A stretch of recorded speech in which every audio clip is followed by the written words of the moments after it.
Sana, welcome back to my channel.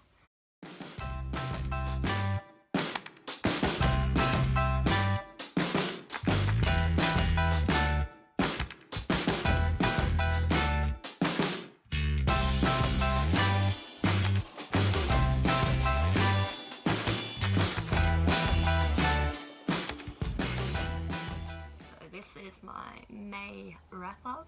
I just wanted to get it out of the way and then I can just continue coughing for another 6 weeks. That's what my doctor said. Anyway, let's get to it. I don't think this is the order I actually read these books in, so sorry that there's absolutely no order to these at all. Anyway, so first book I read was called Tough Mothers, History's Mightiest Matriarchs by Jason Porath. It's a book that's got like mini biographies of awesome women who also happen to be mothers, whether that's actually like they've given birth to children or whether it's more like metaphorical, like, oh, she's the mother of cancer research or whatever, that sort of thing. I personally really like his writing style. It's a bit humorous, kind of a bit sarcastic, and I think it's dry humour. I never know the difference, like how to describe types of humour, but it's the type that I like, so I really enjoy it. Some people hate it, so as with any other book that's sort of got mixed reviews on Goodreads, I would highly sort of suggest going to Amazon and checking out the sample before you buy it to see if it's actually the kind of book that you're interested in. Anyway, as I said, I really liked it. There were some awesome women that I'd never heard of, and now I've gone on and, you know, sort of looked them up and done some research, and I'm trying to find some books that are about them. So I gave it 4 out of 5 stars. The next book I read was A Girl Like That by Tanaz Bethina. It's a standalone. It's also her debut novel, and it was excellent. It's about a girl called Zarin Wadida, and it starts with her floating above her dead body. She's died in a car crash with a boy in Jeddah, Saudi Arabia, and that just sort of immediately piqued my interest. I'm like, how are 2 unrelated teenagers alone in a car together to die? Anyway, it gets quite heavy at times. It sort of goes back and shows how Zarin and Porus, the boy in the car with her, ended up where they are, which is, you know, dead. It's told from her point of view, Porus's, and 2 other people that she knows. So yeah, it's YA contemporary, not something I usually go for, but you know, it actually pleasantly surprised me. Although, as I said, it does get a little heavy at times. It deals with a lot of issues that are quite relevant no matter where you are in the world. It's just the stakes are quite a bit higher in Saudi Arabia.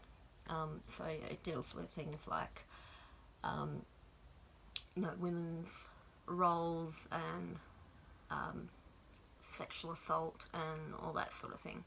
So I gave this book 4 out of 5 stars. I felt the ending was a bit of an anticlimax, but I shouldn't have, because I knew how it was going to end. It just... I expected something a little bit more like, oh, fireworks or something, being, you know, not fireworks, but I expected the reason or the way they died to be a little bit more dramatic.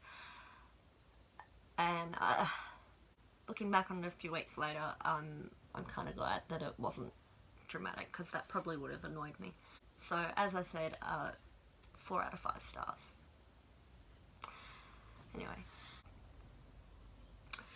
The next book was The Invasion of the Teeling by Erica Johansson.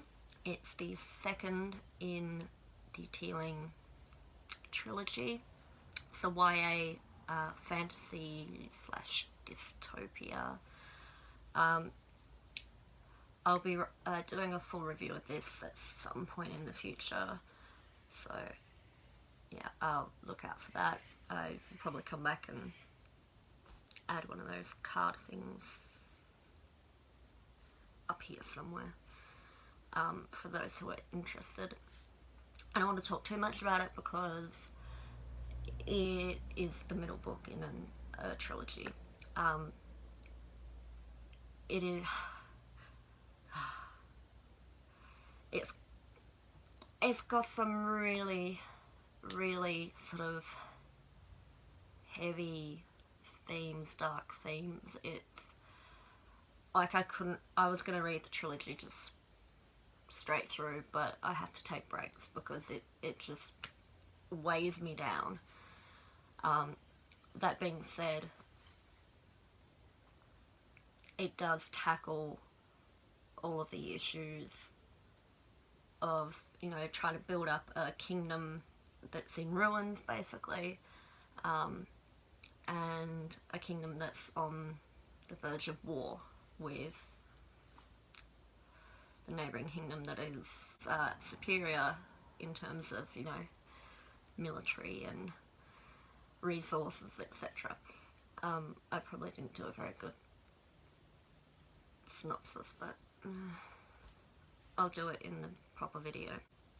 So yeah, I gave that 4 out of 5 stars because, yes, it is really, really good. It is very character driven and it's done just so beautifully. I just can't really fault it, apart from the fact that it can be quite emotionally draining. So, yeah. Moving on. The next book I read was Arusha and the End of Time by Roshani Chokshi. It's a middle grade fantasy, sort of based on Hindu mythology, and it's the first in the series.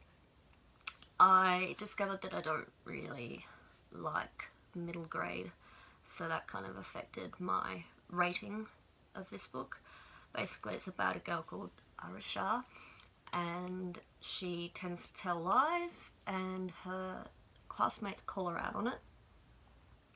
So she's like, I'll prove you wrong, I'll light this lamp that I've told you was cursed, and it turns out the lamp is cursed. And she releases a demon who has to awaken Lord Shiva, the god of destruction, who will dance on the world and the world will end, basically.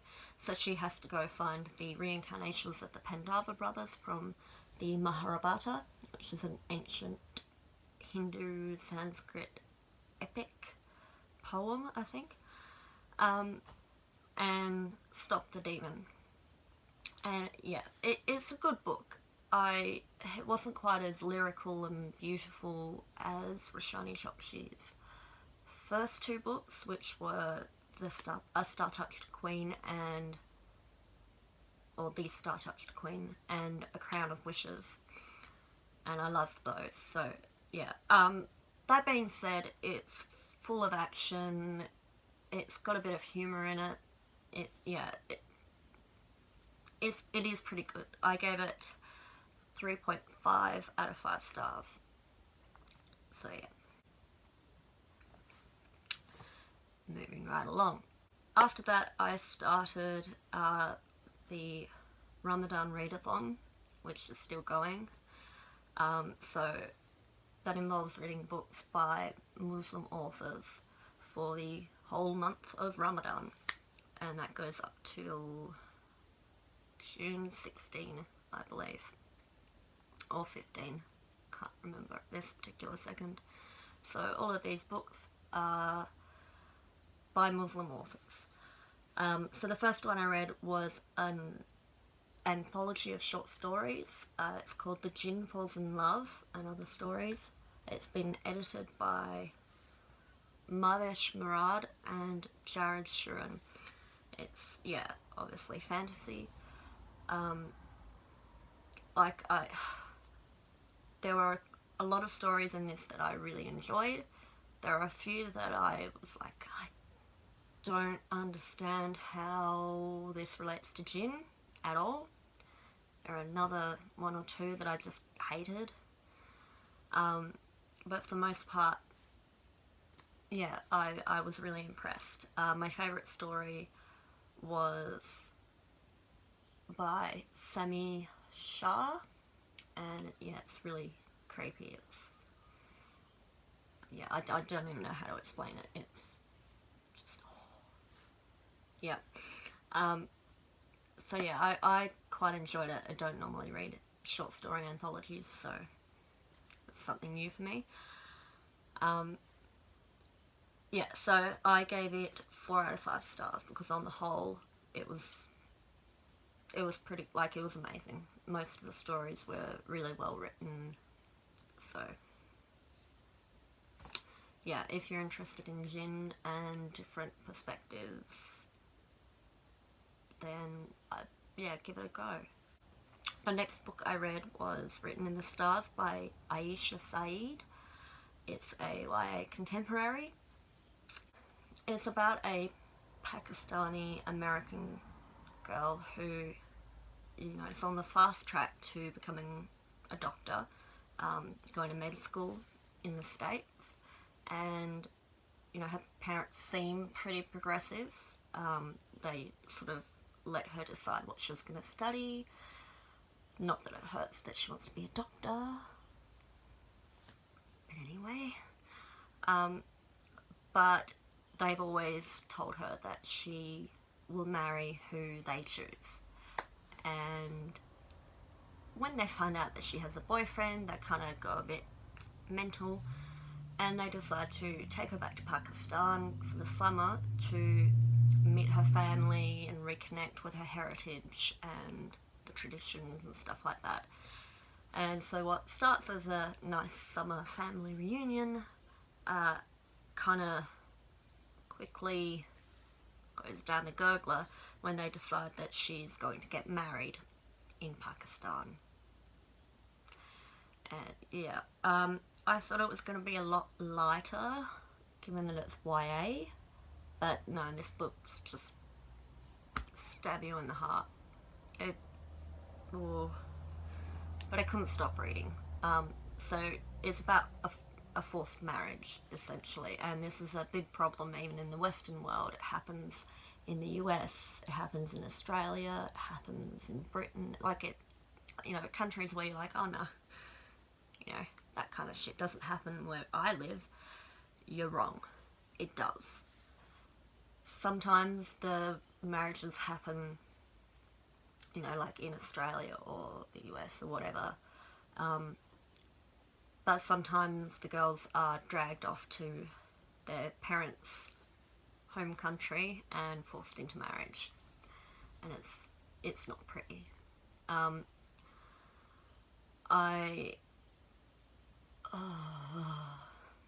don't want to go too much into it because, yeah, if you go much past that synopsis, you're getting into spoilers straight away. Anyway, it was horrifying, but really well written, and I think it has a really important message. So yeah, if you're interested, it's a really good read. Just be warned, there is violence, there's hostage taking, there's forced marriage and rape and that's it. It's pretty dark. But that being said, I don't think that, you know, as a member of the global community, that, you know, we should shy away from hard topics. I think that they need to be talked about. So, yeah, I gave this book 4 out of 5 stars. And finally in May, I read, or part of, Yasmin's Story by Yasmin Abdel Magied. It's a memoir autobiography. Yasmin is an Australian woman with Egyptian, Sudanese, Arab kind of descent or heritage, and she talks a lot about women's rights and women's Muslim rights, things like that. She's very vocal. She started a youth-led organisation. She's a boxer, she's an engineer, she's pretty cool. So I thought I'd give it a go. I DNF'd it at about 47%, so therefore 0 stars. Nope. It wasn't a terrible book, it's just I got, like, and some of the stuff she talked about, you know, the lived experience of being a Muslim, you know, things that don't get talked about a lot, I thought were really interesting, and I thought that she was quite interesting, but everything she's ever experienced in her life that she writes about in this book is like a life lesson, and I'm like, how can you make everything a life lesson? Like, oh, this happened and it taught me this, and I don't know, I didn't have I wasn't in the mindset. It sounded kind of preachy, and so I quit. I may give it a go later on when I'm less tired and irritable. But yeah, so sadly I had to give it 0 stars because I didn't finish it. So, yeah, that's my May wrap up. Thanks for watching. Subscribe below. If you want notifications about future videos, hit the little bell thingy. And I hope to see you again. Bye.